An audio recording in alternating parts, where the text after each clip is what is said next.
Bismillahirrahmanirrahim. Assalamualaikum warahmatullahi wabarakatuh. Waalaikumsalam. Waalaikumsalam warahmatullahi wabarakatuh. Alhamdulillahirabbil alamin. Nahmadu wa nasta'inu wa nastaghfiruh wa na'udzu billahi min syururi anfusina wa min sayyiati a'malina.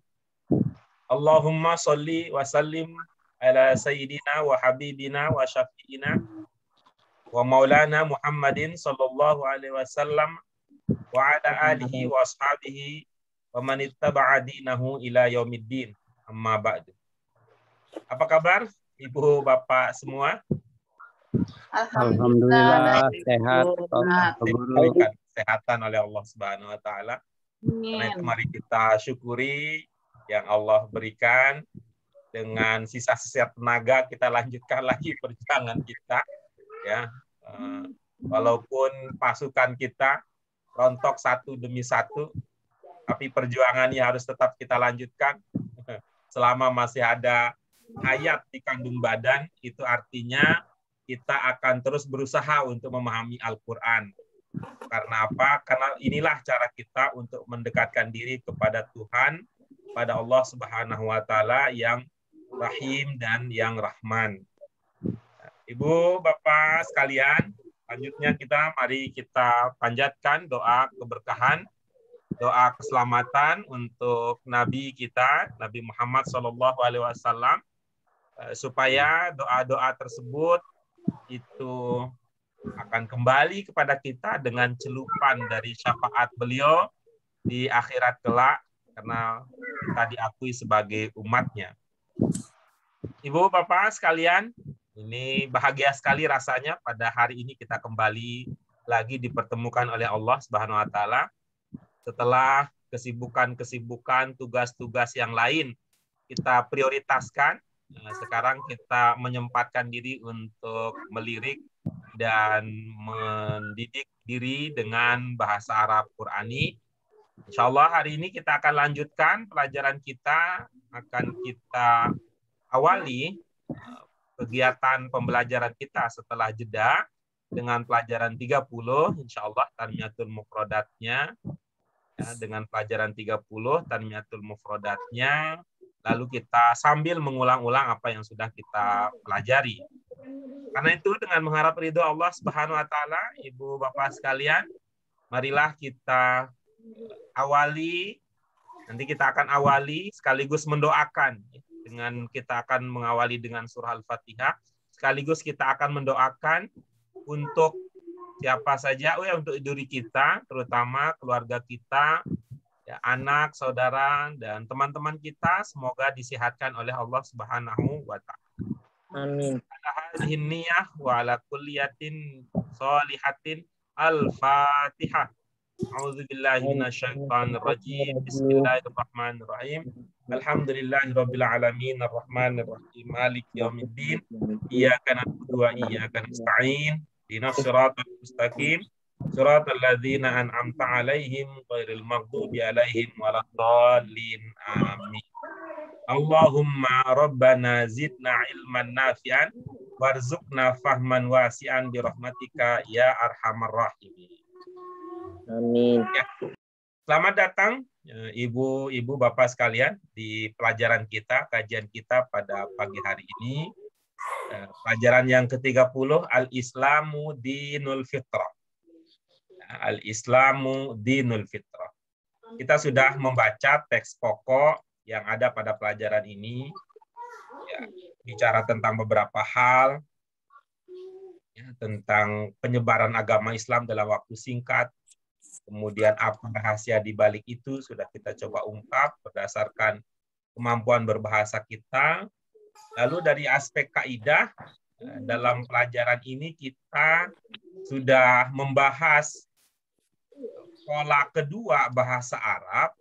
Ini sebagai kelanjutan dari ciri khusus bahasa Arab, yang mana ciri khusus bahasa Arab pada pelajaran dulu, ya, pelajaran pertama dulu di bahasa Arab Qurani 1, kita punya pemahaman bahwa di antara ciri khusus bahasa Arab adalah terdiri dari dua pola kalimat dasar. Kalau bahasa Indonesia ada satu pola, yaitu subjek dan predikat. Tetapi kalau dalam bahasa Arab itu ada dua pola dasar. Yang sekarang kita pelajari ini adalah mubtada khobar. Mubtada khobar seperti hal bahasa Indonesia. Tapi pada pelajaran sebelumnya kita juga sudah mengkaji bahwa subjek predikat dalam bahasa Indonesia itu bisa sama dengan pola fi'il dan fa'il dalam bahasa Arab. Jadi dua pola dasar itu adalah fi'il fa'il, kemudian yang kedua adalah mubtada dan khobar. Sekarang mari kita ke tanmiyatul mufradat. Tanmiyatul mufradat ini akan menjadi penghubung antara materi teks wacana keislaman yang sudah kita kaji dengan pemahaman kaidah, ya, sambil nanti. Jadi kalau seperti itu kondisinya, maka Ibu Bapak sekalian, kita ini secara faktual, secara artinya berdasarkan kajian-kajian kita ini sudah sampai pada level keempat. Level keempat dari 4 sehat 5 istimewa. Level keempat dari 4 sehat 5 istimewa. Yang pertama apa, Ibu Bapak sekalian? Dari 4 sehat 5 istimewa. Pemahaman arti kata. Ya, baik. Kemudian yang kedua, Bentuk. ya. Kemudian yang ketiga, Jenis. ya. Kemudian yang keempat, Posisi kata di dalam kalimat. jadi yang pertama bahwa ya hendaknya ini kalau ingin lancar, ya, ingin lancar belajar, kita ikuti alur seperti tadi. Yang pertama kita pahami artinya.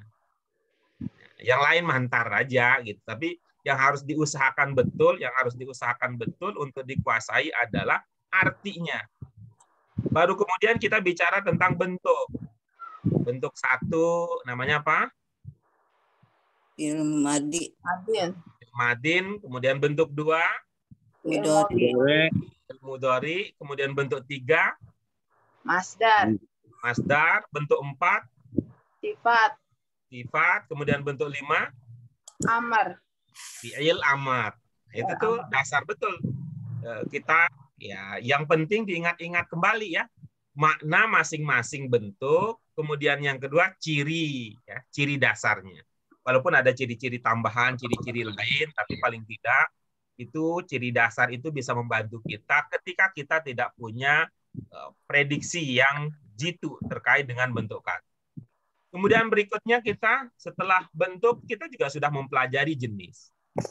Ya, misalkan kita sudah mempelajari ada namanya mufrad dan jamak. Ada berapa jenis jamak? 2. Ada 2. Yang lain berapa? Yang jenis jamak? 3. Ada 3. Yang lain berapa jenis jamak? Ya, bisa jadi 4 juga. Bisa jadi 4 juga. Kalau dicermati. Kalau mau 2 jadinya bagaimana? Kalau kalau mau menjadi jamak dibagi menjadi 2, maka kita mengatakan jamak itu 2, ada 1 adalah yang salim dan yang ada 1 taksir. Apa maksudnya? Itu kan sama seperti kita belajar bahasa Inggris dulu, ada yang reguler dan ada yang irregular. Itu kan 2 namanya. Sederhananya bahwa ada jamak yang penandanya jelas, ada jamak yang penandanya banyak. Sehingga bagi kita orang awam kadang-kadang nggak jelas. Ini tunggal apa jamak ini? Ini tunggal apa jamak? Nah, kita bisa bagi menjadi 2. Tapi bisa juga dibagi menjadi 3. Dalam kategori apa tadi? Bahwa yang penandanya jelas itu kan ada 2. Yang mana? Ada salim yang mudzakkar, ada salim yang muannas. Jadinya 3 lah aja. Jamak mudzakkar salim, jamak muannas salim, dan ada jamak taksir. Itu 3 jadi. Tapi bisa juga kita bagi jadi 4. Sebagaimana salim itu ada yang mudzakkar, ada yang muannas, taksir itu juga sebenarnya ada yang mudzakkar dan ada yang muannas. Sehingga Ibu Bapak kalau dipelajari lagi, pelajari ulang, itu artinya jamak dalam bahasa Arab itu dengan macam ya, dengan dilihat dari jenis mudzakkar dan muannasnya, maka kita punya ada jamak muzakkar salim, jamak muannas salim, ada jamak muzakkar taksir, ada jamak muannas taksir. Kayak gitu karakternya. Apalagi jenis yang kita pelajari, fiil juga sudah kan ada jenis. Fiil kalau dilihat dari apakah pelakunya disebutkan atau tidak, maka melahirkan berapa jenis fiil? 2. Apa yang 2 itu? Maklum dan ma'zul. Iya, maklum dengan ma'jum. Kalau maklum itu Ma'zul. kalau ma'jum itu tangga sebelah kiri, ma'jum juara Ma'zul. juaran itu urap. Ada maklum dan ada majhul gitu ya. Ada maklum dan ada majhul, kan kita udah pelajari itu di madin dan mudhari dan sebagainya. Untuk jenis juga kita udah pernah belajar. Kita kalau melihat fiil dari jumlah huruf di madinnya bisa dibagi menjadi berapa? 4 ya. Bisa 4. Yang lain? 2. 3, Pak. 2. Yang lain? 3, Pak. 3. Bisa.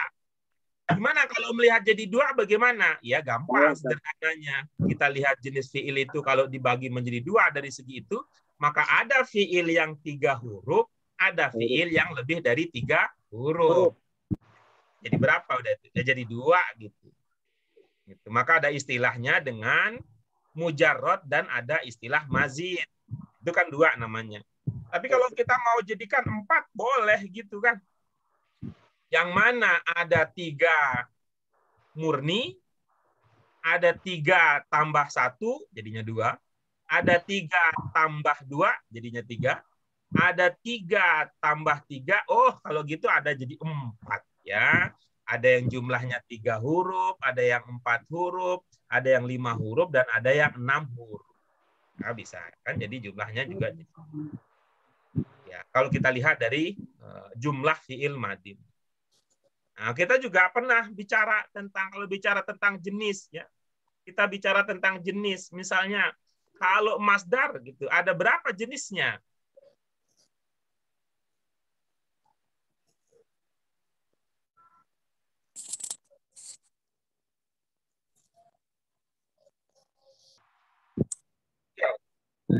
Ya, bisa tadi ada berapa jenis masdar? Kita bisa bilang 1.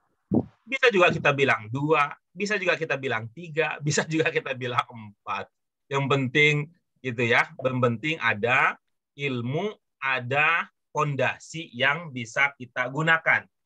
Ada fondasi yang bisa kita gunakan untuk mengatakan demikian. Maksudnya bagaimana, Ibu Bapak sekalian? Kalau kita mengatakan 1 ya sudah, masdar itu ya yang bentuk 3 udah selesai.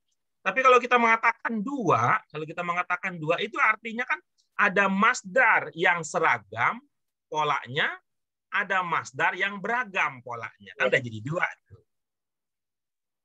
Apa maksudnya? Masdar yang seragam dan masdar yang beragam. Masdar yang seragam adalah masdar kalau fiil madinnya lebih dari 3 huruf. Sedangkan ya masdar yang seragam tadi, sedangkan masdar yang beragam adalah masdar yang kalau madinnya 3 huruf. Kalau madinnya 3 huruf, maka itu implikasinya mudhari'nya itu akan beragam, ya masdarnya juga akan beragam. Ya, masdarnya juga akan beragam.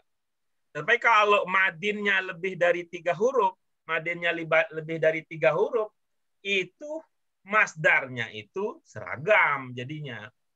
Nah, itu 2. Kalau mau 3 kan boleh jadinya. 4 juga boleh. Gimana? Kalau mau jadi 4, mau jadi banyak.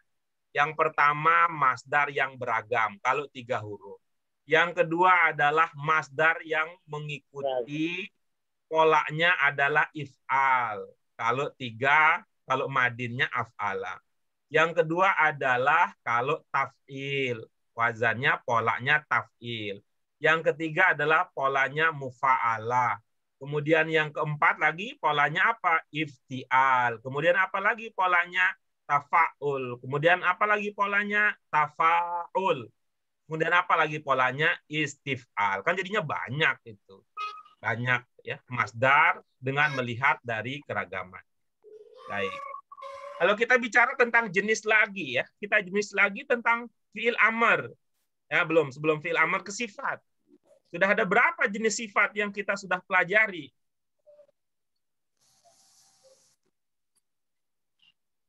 Dua Ada yang ingatnya 2, 3. ada yang ingatnya 3, 6, Pak Guru. ada yang ingatnya 6. Ya, nggak apa, yang penting kan ada ilmunya. Kalau sifat yang jenisnya 2 itu yang mana saja dia? fa'il dan maf'ul. Fa'il. Apa yang 2 itu? Fa'il dan Fa'il dan maf'ul. isim maf'ul. Ya, isim fa'il dan isim maf'ul.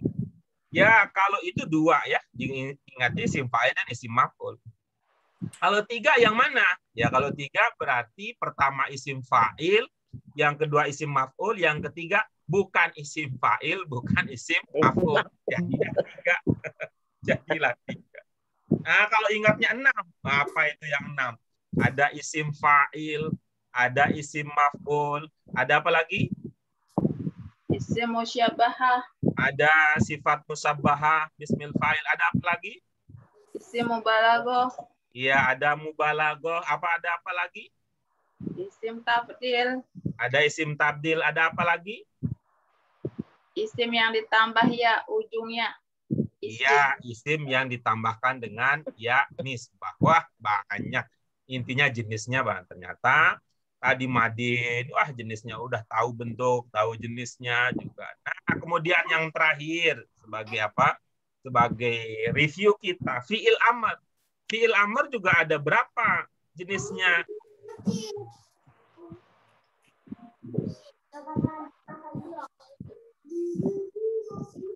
Fi'il amr 2. Iya, fiil amr 2. Yang lain?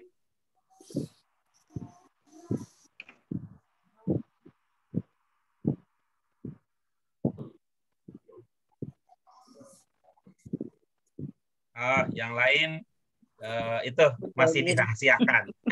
Nunggu 2024 baru diketahui itu pilihannya ada berapa. Yang 2 itu apa? Yang disebut pelakunya, yang satu tidak disebut pelakunya gitu. Oh, bagus. Yang lain, yang 2 itu apa? Yang diawali domah sama kasroh. Iya, bagus. Yang lain, yang 2 itu apa?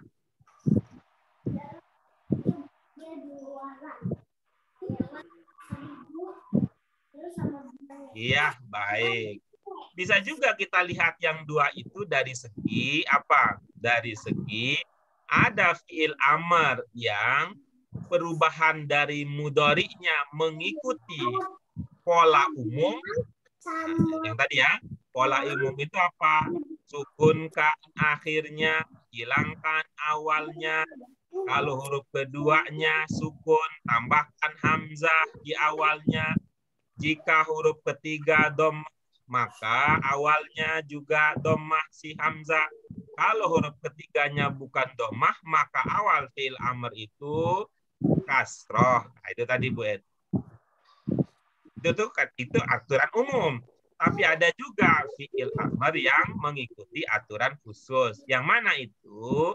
Yaitu yang mengikuti pola af'al.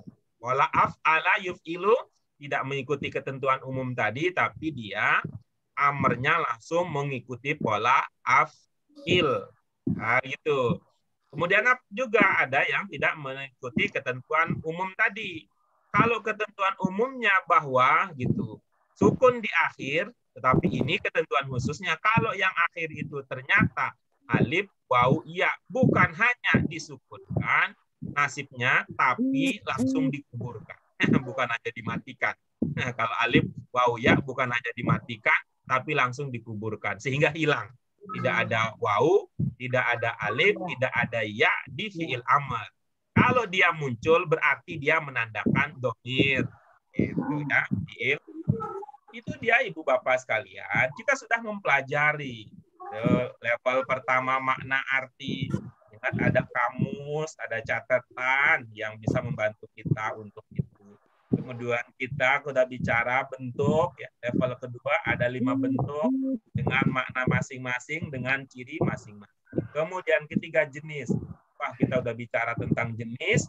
Secara umum kemudian jenis kata dalam bahasa Arab dibagi menjadi 3. ya, bagus. Yang lain? Ya. Ya, bagus. Yang lain? Ya, masih tahun 2024 baru bisa diungkap pilihannya. Ya, mana yang 3 tersebut, jenis kata dalam bahasa Arab yang 3 tersebut?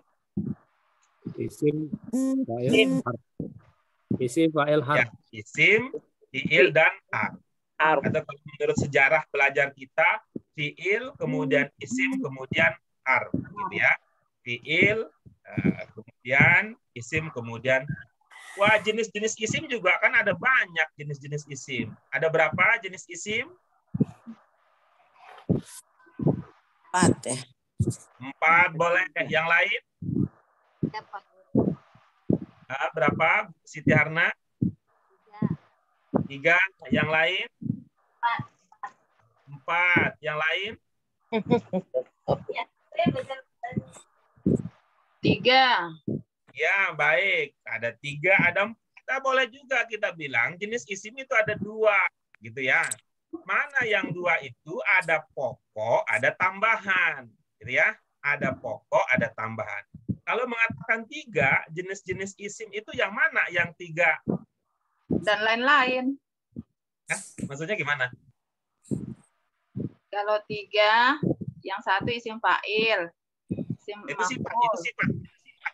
Itu sifat. Ini jenis-jenis isim. Oh. Isim domir. Terus, 1, Isim mausul. 2, Isim isyarah. 3. Syarat. Oke. Terus yang mengatakan 4, yang mana? Jorob ditambah jorob ya. Zorab. Apa sih? Iya, oke, bagus. Itu yang mengatakan 3 dan yang mengatakan 4. Kalau kita mulai runtut dari pelajaran kita, ada 2 isim, klasifikasi besarnya. Apa yang pokok dan tambahan? Mana yang pokok? Ya sesuai dengan namanya untuk gampang ingat. ISM, isim nama benda, kata benda, sifat, masdar. Itulah yang pokok. Benda, nama benda, sifat, dan masdar. Benda, nama benda, sifat, dan masdar. Itu isim yang pokok. Udah dapat berapa isim yang pokok? 2. Ada 4. Benda, nama benda, sifat, dan masdar. Dapat berapa? Kalau benda 4. Tambahannya lagi. Tambahannya apa lagi? Tambahannya Yaitu domir. ada penggantinya, pengganti isim namanya domir, jamaknya domair. Ada penunjuk isim namanya isim isyarah. Ada juga penghubung isim namanya isim mausul. Oke. Nah, sekarang itu sudah kita lalui semua. Lalu levelnya kita naikkan lagi, level ilmu kita. Hati-hati untuk naik level kalau fondasinya nggak kuat. Hati-hati naik tangga lebih tinggi kalau fondasinya nggak kuat, bisa ambruk. Bisa ambruk karena itu diperkuat. Makna yang mana? Fondasinya paling dasar adalah makna. Tahu artinya. Pokoknya gitu. Kalau belajar bahasa yang semangat pertama, saya memotivasi diri saya sendiri bahwa saya harus tahu arti semua kata dalam Al-Quran yang saya baca. Nah, kalau begitu bakal ada perubahan besar. Tapi kadang-kadang kita tidak cermat di dalam membuat skala prioritas. Ada orang yang belajar bahasa yang diurusin bentuk aja. Jadi ilmunya ilmu sorop. Jadi lama-lama jadi syarab. Kenapa? Karena enggak simpan. Ada orang yang begitu belajar bahasa yang diurusin adalah posisi kata terus. Nahu digelutin. Ini sebagai apa? ini sebagai mubtada, ini sebagai ini sebagai fa'il. Emang artinya apa? Au gelap. Au gelap. Kenapa yang lebih terang adalah bahwa ini karena di awal kalimat ini namanya mubtada karena dia dari isim. Tandanya isim karena ini alif lam. Ada alif lamnya, dia di awal kalimat, kemudian ini dibaca ujungnya u dhammah marfu. Wah, ini adalah mubtada. Kemudian ini berarti ini khobarnya. Lalu ditanya, emang maknanya apa? Ya, tahu. Ambruk lah sudah jadinya. Ambruk karena prioritas yang tidak pas, ya. Karena prioritas yang tidak pas. Nah, sekarang itulah dia Ibu Bapak sekalian. Posisi kita sudah tahu arti, usahakan itu terus. Nanti kalau lupa ya kita cari pakai apa? Ya modal dasar orang awam. Apa modal dasarnya? Pendekatan bahasa Arab Qurani, serap sorop nalar ibadah yang pertama. Yang kedua adalah ciri khusus bahasa Arab. Apa itu? 3 huruf dasar, perubahan bentuk terjadi di dalam kata itu sendiri. Dibedakan mudzakkar dan muannas, tapi sebelumnya dibedakan antara mufrad dan jamak, lalu serapan dan 2 pola kalimat dasar. Itu akannya. Tambah lagi ada ilmu-ilmu lain. Ilmu apa? Ada ilmu potong, ya. Tambah lagi ilmu yang lain. Ilmu apa? Ilmu yang lain, ilmu penciri. Masih ingat ilmu potong, Ibu Bapak sekalian?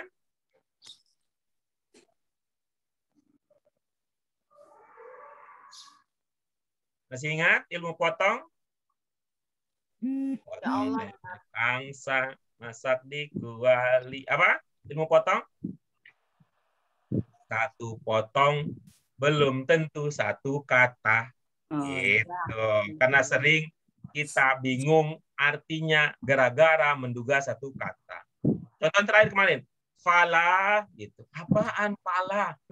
Ibu-ibu mau taunya kalau pala mau masak katanya. Pala katanya. Padahal kalau dipotong yang pertama adalah fa, yang kedua adalah la. Itu mah udah biasa itu. Kalau fa dengan la, tapi karena pala diduga satu kata, kehilangan jejak untuk memaknai. Ibu Bapak sekalian, di antara tadi murojaah kita, mana yang terasa apa namanya? Yang terasa kayaknya gitu. Kayaknya gimana gitu. Dari yang tadi kita ulas. Nggak ada ya?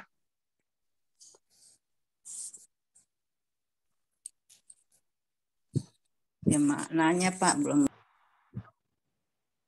Nah, baik, itu adalah landasan Ibu Bapak sekalian. Sekarang mari kita gunakan semua itu sebagai modal untuk memahami, untuk mengkaji pelajaran-pelajaran yang akan kita dalami pada pelajaran yang 30 dan seterusnya.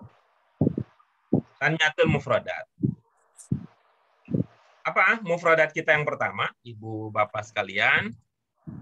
Dari ungkapan litahqiqil mawaddah warahmah. Apa ungkapannya? Litahqiqil mawaddah warahmah. Apa makna yang terpahami dari ungkapan tersebut?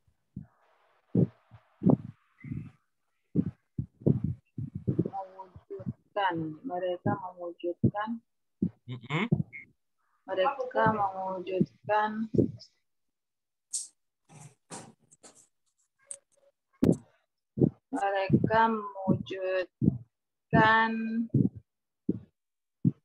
ketenangan dan apa nih?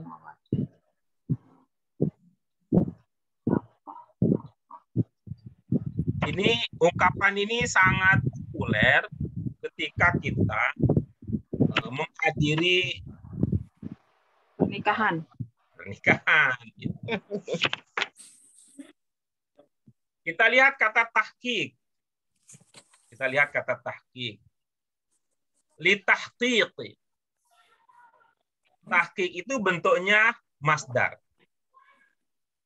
Dari fi'il madin haqqaqa. Berarti ini apa polanya nih? Kalau haqqaqa fa'ala. Ya, bagus.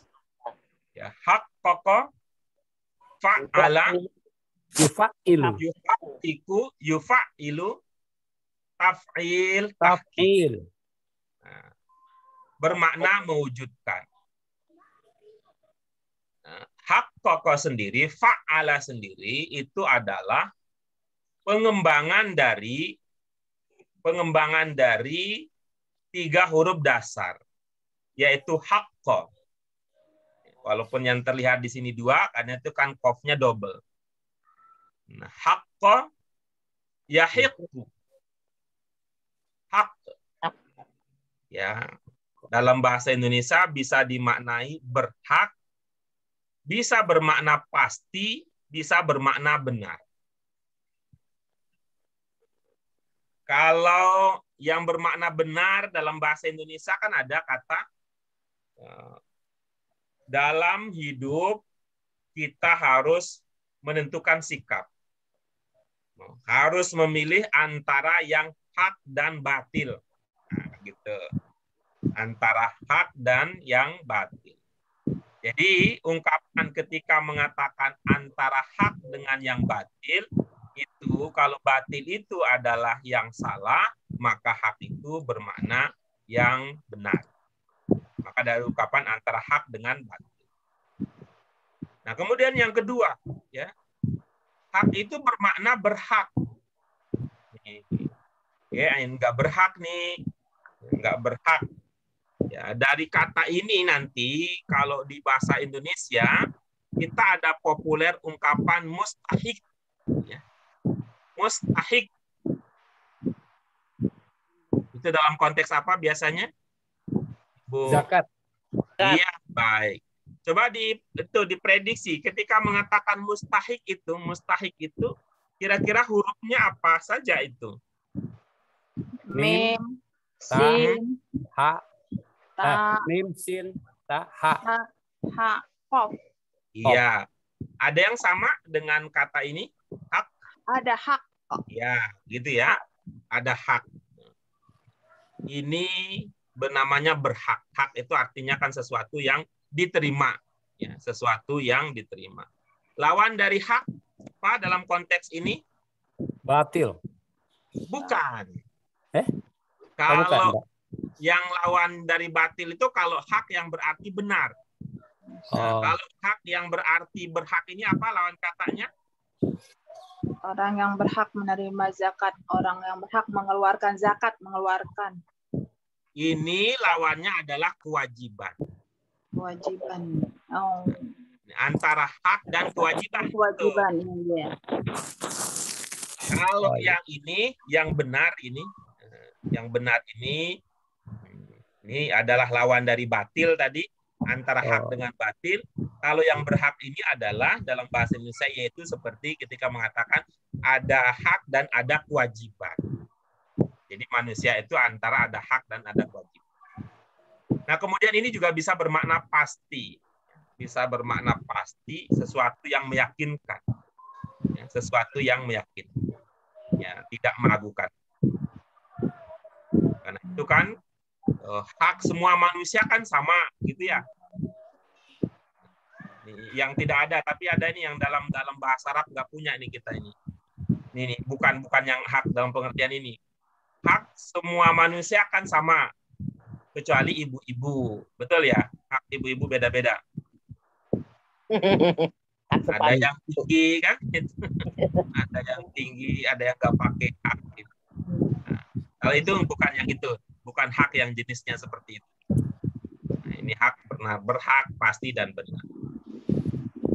Mari kita lihat sekarang contoh penggunaan kata haqqa yahiqqu dalam arti berhak. Ya, dalam arti yang pertama.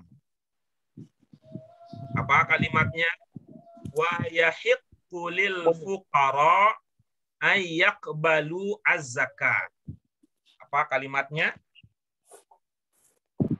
Wa yahiqqu lil fuqara ayyaqbalu zakah. Iya. Apa maknanya? Orang fakir Orang fakir berhak menerima zakat. Iya, orang fakir berhak menerima zakat. Itu dia. Jadi makna menerima dari mana kita pahami makna menerima? Yaqbalu. Lalu Iya, dari yakbal. Nah, berikutnya kita lihat ini contoh yang bermakna benar, bukan, yang bermakna pasti. Yang bermakna pasti. Ya, kita jadikan sebagai amatan surat Yasin ayat ke-70. Nah, ini populer Yasin. Apa bacanya? Liyunzira man kana hayya wa yahiqqal qawlu 'alal kafirin. Apa makna lengkapnya ini? Menakuti orang yang hidup dan membenarkan siksa atas orang kafir. Iya. Mana yang bermakna membenarkan? Wayahikko. Membenarkan awalannya apa? Iya, Pak. Membenarkan awalnya apa? Akhirannya apa? Kan. Ya. Apakah di situ ada penciri dia bisa dimaknai dengan awalan me dan kan? Ada, Pak. Ciri mudore, Pak. Bukan sana. Ini Bukan, bahasa Pak. Indonesia tadi. Ciri dia dimaknai mekan. Ada tidak di situ? Ada. Pak, belum. Nggak ngerti, Pak. Baik. Ibu-ibu, kita balik nih. Kita balik. Apa ciri sebuah ungkapan fiil memiliki makna mekan? Ada mim dan wau. Ada mim dan wau. Oke, bagus. Yang lain? ada tambahan hamzah. Ada tambahan hamzah. Apalagi yang lain?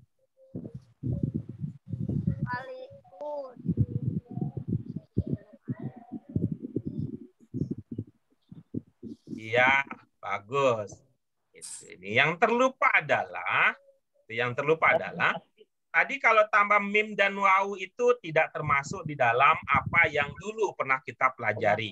Tapi saya tidak tahu kalau itu ibu bapak temukan pada perjalanan belajar di tingkat-tingkat berikutnya. Tapi kalau dulu di dasar 1 kita tidak menyampaikan itu bahwa mim dan wau bermakna mekan. Yang ada dulu ilmu lamanya kalau ada mim di awal kemudian ada wau sebelum akhir, dulu ilmunya itu bermakna pasif. Dulu waktu di 1 seperti makbul, seperti makbul, seperti masbuk dulu. Tapi belakangan hari ibu bapak ketika belajar di tingkat berikutnya itu menemukan ada istilah isim maf'ul. Kalau ada mim di awal kemudian ada waw sebelum akhir itu kita kenali belakangan sebagai isim maf'ul. Tapi kalau mekan belum pernah. Kecuali kalau ada dalam kesempatan lain ya. Ibu Eti dan ibu-ibu bapak yang lain. Salah lupa, Pak. Kemudian yang kedua, yang tadi betul tuh Bu Siti Salamah, ini artinya sesuai dengan dulu ya pengalaman masa lalu kita. Di antara yang bermakna mekan adalah awalannya hamzah. Kemudian yang kedua itu kalau di madin ya, kalau itu di madin. Kalau di mudhari bagaimana? Dulu ilmu kita adalah awalnya berbunyi u, kemudian sebelum akhirnya berbunyi i, gitu ya. Apa? Mbak diulang. Awalnya u sebelum akhir. Kalau madin berawalan hamzah. Kalau mudhari awalnya berbunyi u, sebelum akhir berbunyi i. Iya, bagus. Ada lagi? Apa lagi berikutnya?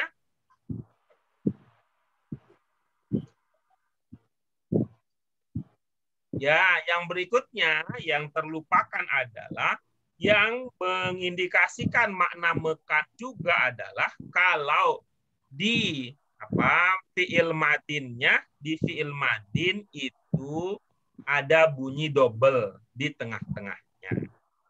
Tasdid gitu Contohnya yang Pak. mana Pak Guru? Contohnya yang ada di atas ini gitu. Coba baca yang saya lingkari.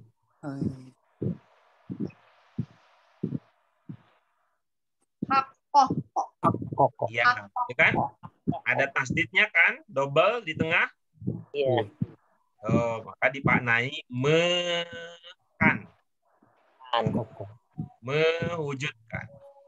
Coba lihat mudhari'nya apa? Tuhakkiku. Iya, apa bunyi awalnya? U. Apa bunyi sebelum akhirnya? I. Nah, itu tadi penciri juga bahwa dia bermakna mekan, Bukan. ya, bermakna mekan. Nah, jadi kita punya pertama tadi, kalau yang contohnya berawalan hamzah, bagaimana Pak Guru? Contohnya adalah seperti pada waktu dulu kita belajar ada kata anzala. Beda maknanya dengan nazala. Ya, beda maknanya dengan nazala. Kalau nazala apa? Nazala Menurunkan. kalau anzala Turunkan. menurun. Itu dulu. Ini memang aku yang dulu, aku sekarang bukan yang dulu.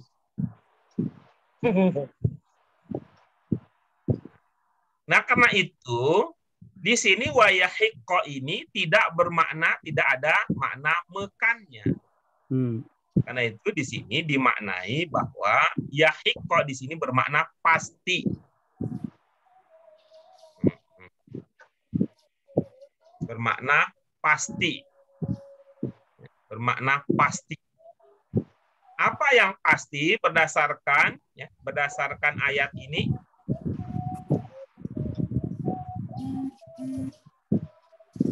Pasti akan ada apa? Ada. Siksa. Siksa. Dari mana dipahami siksa? Al-qaulu. Al-qaulu. Apa makna dasarnya al-qaulu? Ucapan. Iya. Bagaimana memahami dari al-qaulu bermakna ucapan kemudian menjadi siksa? Dari kalimat, Pak. Ya, kalimat. Bagaimana maksudnya? Jadi dari depan, Pak. Dari depan, ya depan kan mengatakan menakut-nakuti orang yang hidup. Dan pasti berarti diartikan pasti siksa itu untuk orang kafir. Maksudnya, maksudnya gini Pak, man di situ dalam pemahaman saya, man di situ orang beriman, ya lawannya orang kafir begitu Pak. Sudah, jadi dari mana dipahami bahwa al-qaul di sini bermakna azab? Dari konteks.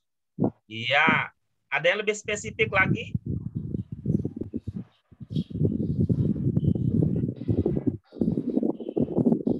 Baik. Yang lebih spesifik lagi adalah ada kata al-kafirin. Jadi al-qaul di sini adalah qaul yang khusus. Sebab di awal ini kan ada kata yunzir. Ya. Yunzir itu kan bisa dipahami memberi peringatan. Nah, kalau memberi peringatan pakai ngomong enggak? Nah, gitu. Atau kalau tadi dipaknai menakut-nakuti itu pakai omongan tidak. Lewat perkataan tidak. Bisa pakai, bisa tidak, Pak. Kalau tidak pakai apa? Pakai tanda-tanda. Misalnya, kalau tanda-tanda nggak dikasih makna gimana? Misalnya gitu ya, misalnya begitu. Apakah gitu kita misalnya itu ya, apakah merah itu, kuning itu, gitu ya, kuning itu, hijau itu bisa bermakna melarang, bisa maksudnya jangan maju gitu ya, berhenti, hati-hati, boleh jalan. Apakah dia bisa bermakna demikian, dipahami demikian? Kalau tidak ada omongan gitu ya, tidak ada ketetapan, tidak ada penjelasan bahwa merah ini maksudnya berhenti gitu. Merah ini maksudnya berhenti, kuning ini hati-hati, kemudian hijau itu artinya boleh jalan. Gitu. Apa bisa kemudian? Pak Guru? Gimana? Bisa. Bisa. Ya. Iya, Pak. Buktinya warna Bu Eti sekarang warna profilnya apa? Melihat Bu Eti, warna profilnya apa? Lihat. Merah. Apakah itu artinya Bu Eti berhenti? Kalau di lampu merah, Pak Guru. Ya itu artinya kan harus diomongin, gitu. Harus diomongin. Zaman harus ada ketetapan ya, Pak Guru. Ya, zaman dahulu kala gitu, sebelum kita belajar arti rambu-rambu lalu lintas, saya melihatnya bahwa merah ya warnanya merah gitu ya, kuning ya warnanya kuning, hijau ya warnanya hijau. Setelah diomongin kalau merah berhenti, ya itu kan baru begitu. Namanya tanda-tanda seperti itu. Maka di dalam konteks beragama, selain ada namanya tanda-tanda kauniyah, ada juga namanya Qur'aniyah. Kenapa kudu ada Qur'aniyah? Karena kauniyah tidak bisa lengkap kalau tidak ada Qur'aniyah yang kauliyah. Begitu juga sebaliknya. Gitu. Karena itu kan ada wahyu gitu. Karena itu adalah wahyu. Karena coba lihat ya, Ibu Bapak sekalian, kalau kematian itu kan tidak selalu berarti sesuatu yang harus gitu. Kan ada di dalam tradisi bangsa tertentu bahwa cara mendekati diri dengan cara membunuh manusia, ada kan? Ada nggak? Cara apa? Maksudnya gimana, Cara Pak? mendekatkan diri kepada Tuhan adalah dengan cara membunuh manusia. Tumbal. Ya, bahasa kita kemudian jadinya tumbal, persembahan, kan ada begitu?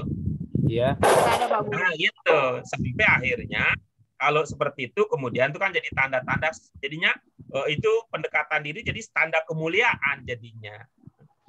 Sampai akhirnya ada omongan yang melarang untuk membunuh manusia. Nah, itu artinya di sini ya, itu artinya di sini bahwa peringatan ini dalam bentuk yang umum. Ya. Termasuk di dalamnya adalah peringatan itu tidak terbayang oleh kita kalau tidak ada qaul. Kalau bahasa kita kan tidak ada firman. Firman dari siapa? Firman dari Tuhan, firman dari Allah. Firman dari Tuhan, dari Allah itu yang disebut dengan wahyu gitu. Maka peringatan ini ada kaitan itu. Nah, ini sifatnya umum. Lalu ini diulang lagi, qaul berarti ini kaitannya dengan sesuatu yang khusus. Ya, sesuatu yang khusus, perkataan yang khusus, ketetapan yang khusus. Bagi siapa katanya? Bagi al-kafirin.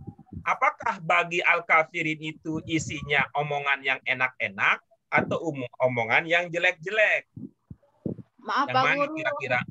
Tulisannya udah nggak ada. Masih kegeser, Bu. Fokus saja ke suara tadi. Kalau ada omongan khusus untuk orang kafir itu untuk yang positif-positif atau yang negatif-negatif? Negatif. Ya, itulah dia tadi yang bisa kemudian apa namanya kalau begitu dimaknai menjadi azab, ya, menjadi siksa. Bisa diikuti pemahamannya? Insya Allah. Oke, kita lanjutkan berikutnya. Kita sudah membahas bahwa kata haqqa yahiqu itu memiliki beberapa makna tergantung pada konteksnya. Ada yang kata hak yang sebagai lawan dari kata batil, ada hak yang sebagai lawan dari kata kewajiban. Ada hak dan kewajiban. Itu dari ungkapan litahqiqil mawaddati warahmah. Ya, litahqiqil mawaddati warahmah. Ada pertanyaan, Ibu, Bapak sekalian dari kajian tersebut?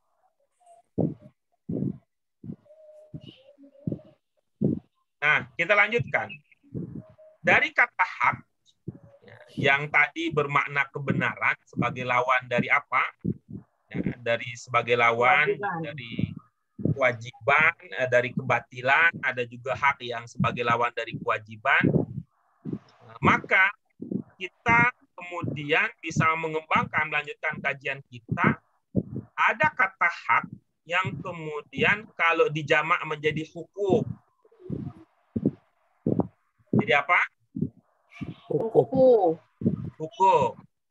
Ini coba prediksi, ini kira-kira apa maknanya kalau kita ya, pakai nalar ya, pakai nalar. Kata hukum disebut digabungkan dengan kata insaniyah. Kira-kira apa maknanya? Insan. Kewajiban. Hukum insaniyah. Jadinya apa? Kewajiban manusia. Iya, bagus. Yang lain?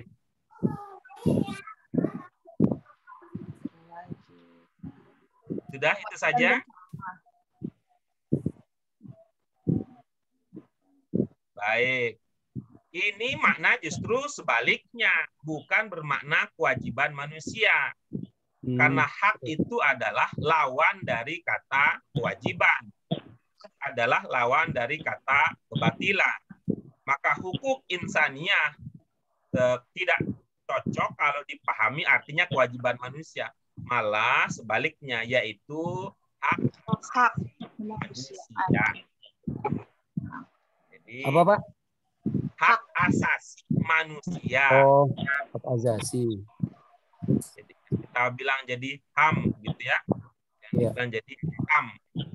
Itu jadi hak manusia. Nah, tapi maksudnya adalah istilah untuk maksud hak asasi manusia. Hukuk insaniyah. Karena itu memang sewajarnya mestinya bicara tentang, jangan hanya bicara tentang hak asasi manusia saja katanya. Kalau mau adil juga harus bicara tentang apa? Tentang kewajiban asasi manusia. Tapi kan nggak pernah. Kita hanya bicara tentang hak asasi manusia, tapi tidak mengatakan kewajiban asasi manusia. Hanya HAM, tidak ada KAM. Nggak pernah bicara tentang KAM. Islamlah yang kemudian datang dengan konsep yang lengkap.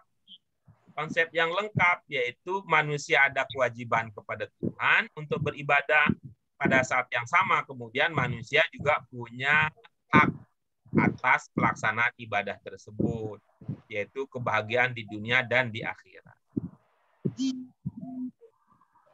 Mari kita lihat contoh penggunaannya. Silakan.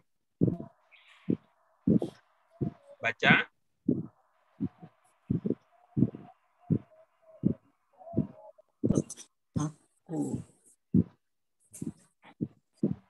Ya, silakan contohnya.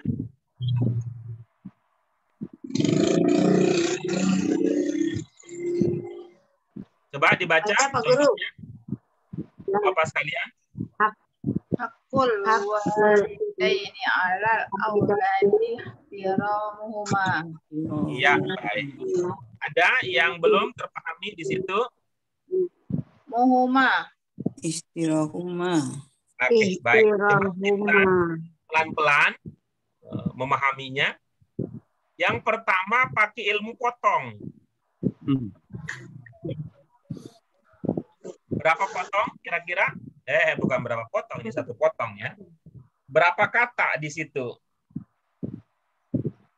2. Yang pertama Ihtiramu. Yang kedua huma. Mana yang belum terpahami? Apakah ihtiram ataukah huma atau kedua-duanya? Ihtiram. Oke, bagus. Coba pakai ilmu orang awam ciri pertama bahasa Arab. Kira-kira apa? Ikhtiar. Ikhtiar ya. Bukan. Kita harus yakinkan bahwa supaya omongan kita nyambung. Ibu Bapak, kalau saya mengatakan ciri bahasa Arab yang pertama yang teringat apa? 3 huruf Sama. dasar. Dikasihkan sama dengan bahasa Indonesia. Bapak sekalian, sebut saja kira-kira huruf itu, 3 huruf itu, pertama huruf ini, kedua huruf ini, ketiga huruf ini, begitu supaya kompak. Apa? Ha, Terus, ro, Oke. mim. Gampanglah itu barang. Masih ingat ilmu tak marbutoh? Tak apa? Tak marbut. Ilmu Iya, tak marbutoh. ada atau tidak berubah makna. Oke, jadi ini hak ro mim ini sama saja kalau saya tambahkan dengan tak. Kira-kira kalau masuk bahasa Indonesia tulisan Latin jadinya huruf apa saja yang muncul dari hak ro mim tak? Haromak. Arah. Huruf. Ha. Terus, Ha. huruf Latin bahasa Indonesia. Hormat. Gitu. Hormat. Terus, Ro, ra. Hormat ya Pak. M. terus,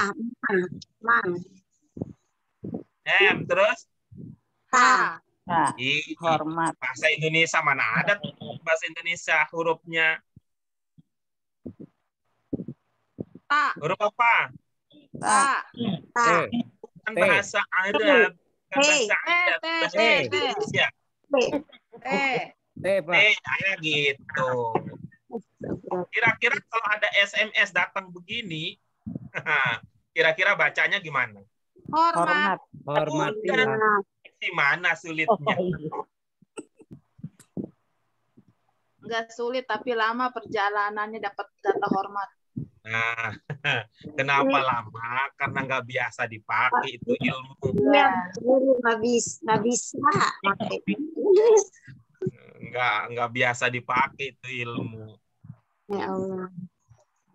Seperti tadi kan, lamanya kenapa? Huruf Latinnya apa? Tak. Mana ada huruf Latin namanya huruf tak. Kayak ngajarin anak baru bisa baca. Tegang, Pak Guru. Huruf apa? Latin pertama H. Yang kedua ra. Pak Guru yang baru belajar baca. Gitu.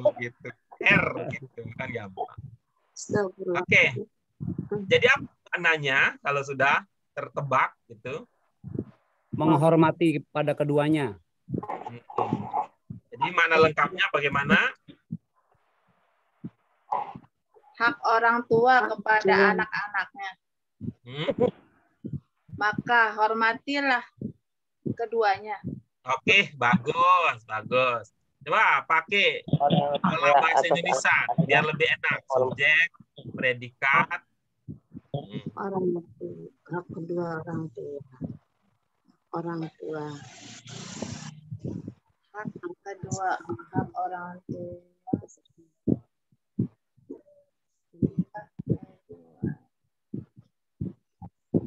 Gimana jadinya? Tapi paham kan maksudnya? Paham Pak Guru? Iya. Cuma kalau ngomong bahasa Indonesianya gimana jadinya gitu? Hak orang tua. Kita coba supaya ini ada latihan berpikir dan berbahasa Indonesia.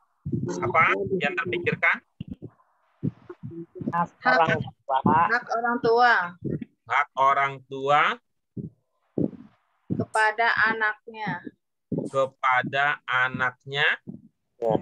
Enggak dari. Hormatilah keduanya. Hormatilah mereka. Hormatilah keduanya. Oke, bagus.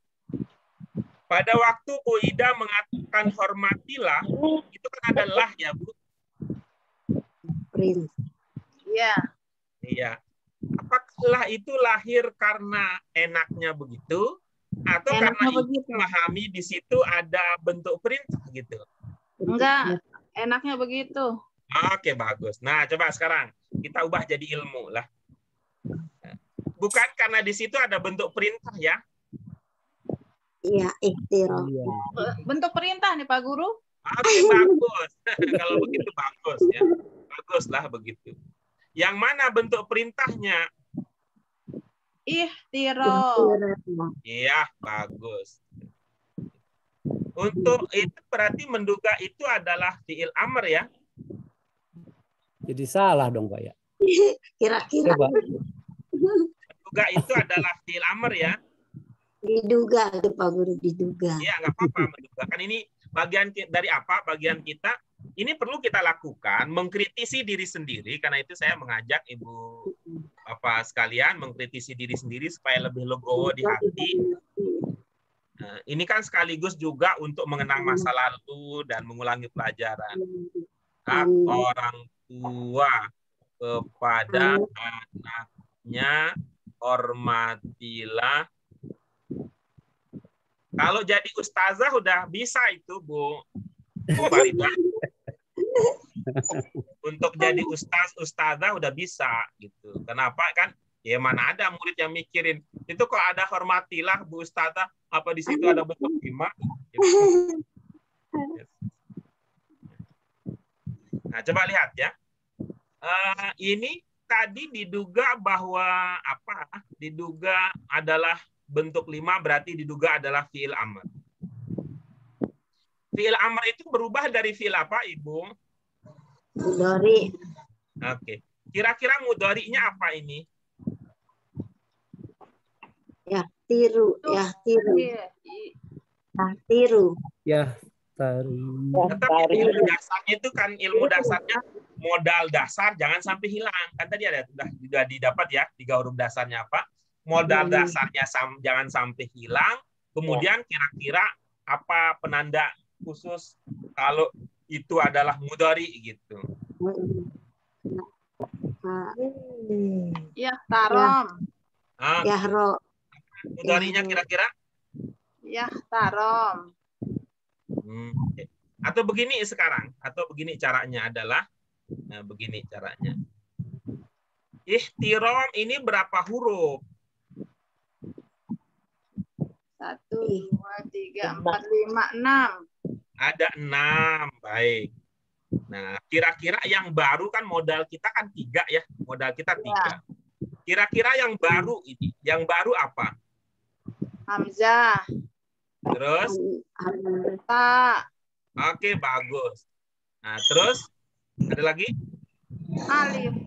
Nah, kira-kira kalau kita bicara tentang perubahan bentuk ya, bentuk fiil ya, adakah dalam ingatan kita oh ini 3 kemudian ditambahkan dengan huruf-huruf ini? Ada nggak yang ini muncul nih? Ada tak Pak Guru? Ada tak? Ada ya? Ya. Terus apa lagi? Hamzah ada? Iya, Hamzah. Oke. Hamzah tak. Kalau alif ada nggak? Nggak ada. Oke, jadi kita ambil 2 ya, ambil 2. Iya. Nah, kalau ambil 2 berarti ini kita akan merujuk kepada pola-pola yang 5 huruf. Gitu. Apa saja pola-pola untuk fiil yang 5 huruf? Ifta'ala. Apa, Bu? Ifta'ala. Sa'ala. Bagus. Sa'ala. Apa lagi?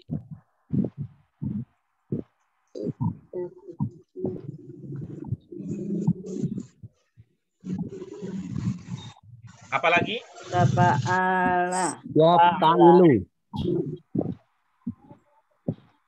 Polanya dulu, nanti lengkapnya nanti kita lengkapi. Polanya dulu. Tafa'ala.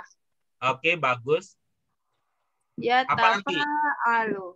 Lengkapnya nanti. Oh. Apa lagi? Afa'alu. Apa? Afa'ala ya.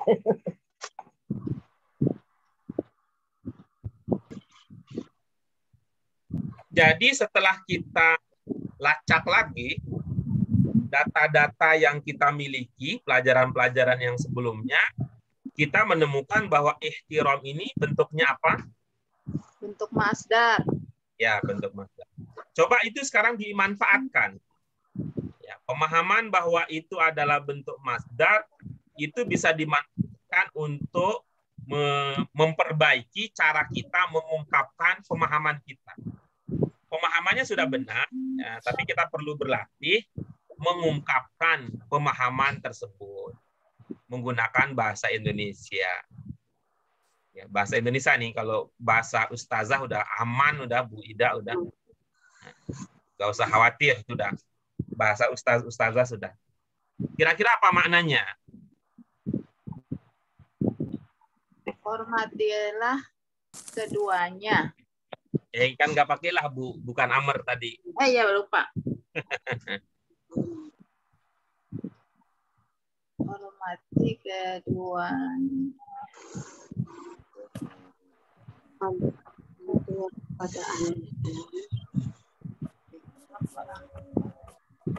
Yang penting ini, yang penting dipakai ilmunya. Yang penting dipakai ilmunya. Ya, poinnya ilmu yang mana tadi? Ilmu bahwa ihtiram itu adalah masdar, itu aja dulu. Itu aja dulu. Nanti yang lain-lain bisa diajak ngobrol yang lain. Hak orang tua terus dari anak-anaknya. Ini pakai dari apa kepada kira-kira? Pada. Kalau kepada Ada yang nggak, dari, ada yang kepada. Tapi bagus Ibu Bapak sekalian. Artinya Ibu Bapak sekalian tidak hafal mati betul ala itu atas gitu. Udah bagus gitu. Nggak setiap kali ala di atas. Kalau namanya hak itu sesuatu yang kita beri atau yang sesuatu yang kita terima? Terima. Beri. Kita terima. Hak itu adalah sesuatu yang kita beri kepada orang lain atau sesuatu yang kita terima dari orang lain. Terima. Orang lain. Kalau bahasanya menerima, dalam bahasa Indonesia mana yang cocok? Menerima kepada atau menerima dari? Menerima dari. Oke, kita pakai dari ya. Hak orang tua dari siapa? Anaknya. Yang bermakna anak yang mana? aula, Nah, coba lihat jenisnya, itu tunggal atau jama? Jama. Anak-anak. Jadi maknanya apa? Anak-anaknya. Maknanya itu dari apa namanya? Emosi alami atau dari ilmu yang dikaji? Anak-anak. Ya. Anak-anak.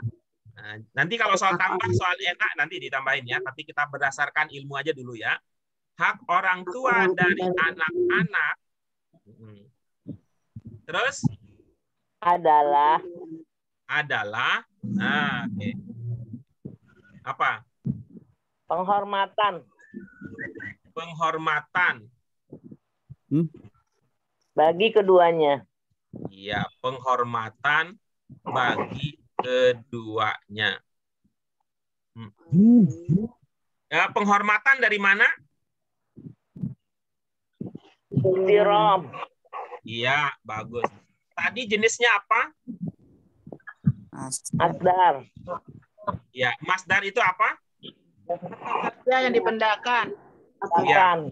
Kalau penghormatan itu kata kerjanya apa yang dibendakan? Kalau Kata mengatakan kerjanya. Kerja itu. Kata yang dibenarkan. Penghormatannya itu kata kerjanya atau yang dibendakan? Kata Yang kerja. dibenarkan. Yang dibendakan. Ada yang mengatakan kata kerja, ada yang mengatakan yang dibendakan. Hormati. Kalau penghormatan adalah kata kerjanya, lalu yang dibendakan bagaimana?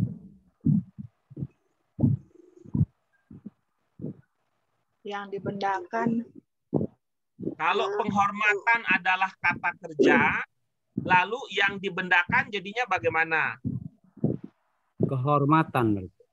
Apa? Kehormatan keduanya. Kehormatan. Kata kerjanya hormat. Masdar. Ini kata bendanya. Ya, ini yang mengatakan penghormatan adalah kata kerja ini. Kalau Ya, salah, Pak penghormatan Guru, itu Pak adalah Guru. kata kerja, ya. Penghormatan itu adalah kata kerja. Ketika dibendakan jadinya apa kira-kira? Hormat aja kali Pak Guru. Bendanya adalah hormat. Baik. Nah, sekarang saya balik. Kalau yang mengatakan penghormatan adalah kata yang dibendakan, kata kerjanya apa? Hormat. Menghormat. Hormat. Ternyata bolak-balik di situ ya. Nah, coba kita lihat sekarang ya. Kalau itu. Ini karena nggak dapat lagi. Hak orang tua dari anak-anak adalah hormat bagi keduanya. Kalau hormat itu bahasa Indonesia. Bahasa Indonesia apa pasangannya? Hormat. Kalau hormat. Hormat menghormati. Ya, pasangannya kayak tadi kan kalau menerima dari, memberi kepada. Kalau hormat? Kepada. Hormat kepada. Hormat kepada kedua. Bagaimana jadinya? Hak orang tua dari anak-anak adalah hormat kepada keduanya. Itu ada dua pilihan tuh. Orang tua dari anak-anak adalah penghormatan bagi keduanya. Hak orang tua dari anak-anak adalah hormat kepada keduanya. Bagi kedua. Apa? Hormat itu bagi, pakai itu. Kita harus hormat bagi orang tua. Kita harus hormat bagi siapa saja. Nah, begitu bahasa Indonesia. Untuk maksudnya itu untuk bagi. Kita hormat untuk gitu. Untuk keduanya. Kepada. Nah, baik. Nah, kalau yang saya pahami bahwa penghormatan itu adalah yang dibedakan dari kata kerja menghormati. Kalau saya, hak orang tua dari anak-anak adalah menghormati, nggak pakai bagi ini, menghormati keduanya. Ini nggak pakai apa-apa nih. Hak orang tua dari anak-anak adalah menghormati keduanya. Tambah lagi kemudian, tuh, pakai ilmu bahasa Indonesia. Ilmu bahasa Indonesia itu kan ada subjeknya. Menghormati predikat. Subjeknya siapa? Anak-anak. Anak-anaknya, tapi anak-anaknya sudah disebut. Kalau sudah disebut, mau diulang, jangan diulang katanya, pakai apa kita?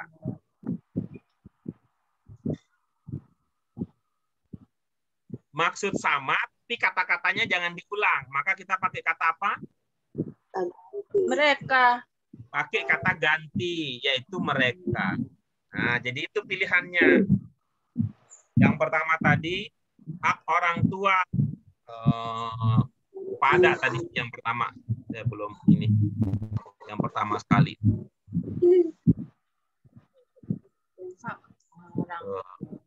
Banyak betul kan ini. Dari pemahaman yang sama, ya, dari pemahaman yang sama bisa melahirkan beberapa ungkapan untuk memaknainya. Ya, dari pemahaman yang sama melahirkan beberapa ungkapan untuk menunjukkan pemahaman.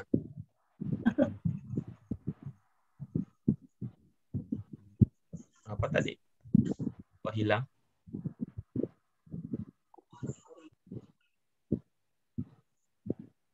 Nah, ini dia.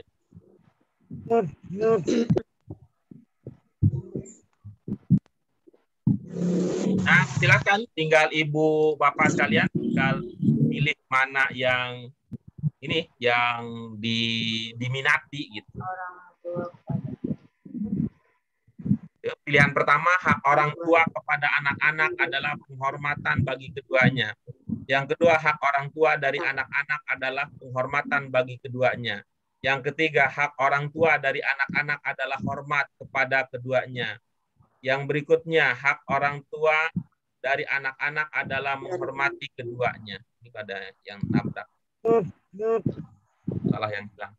Yang terakhir, Salah yang hilang. Hak orang tua dari anak-anak adalah mereka menghormati keduanya. Dan terakhir pilihannya adalah hak orang tua dari anak-anak adalah mereka menghormati kedua.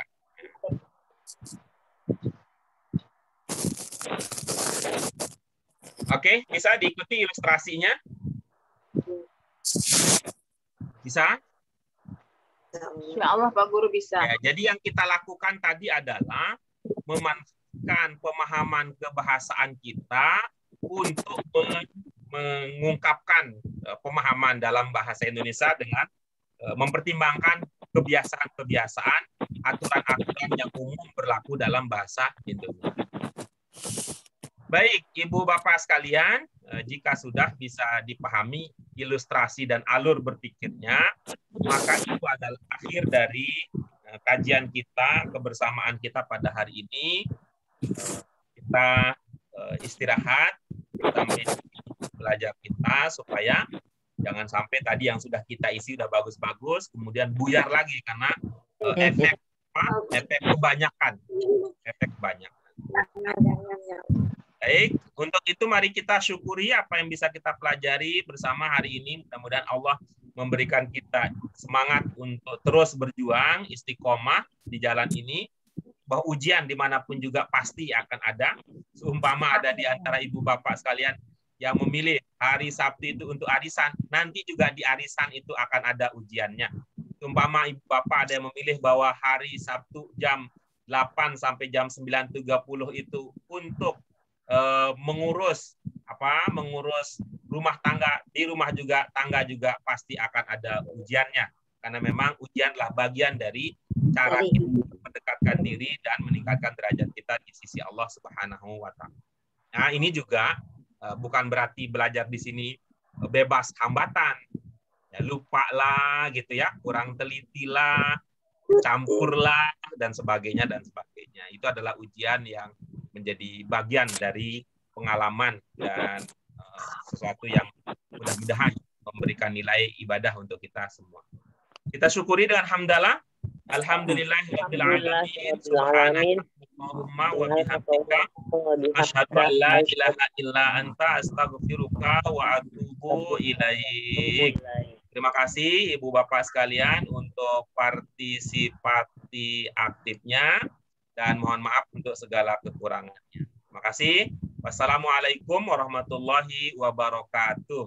Waalaikumsalam warahmatullahi wabarakatuh. Terima kasih, Bu Guru.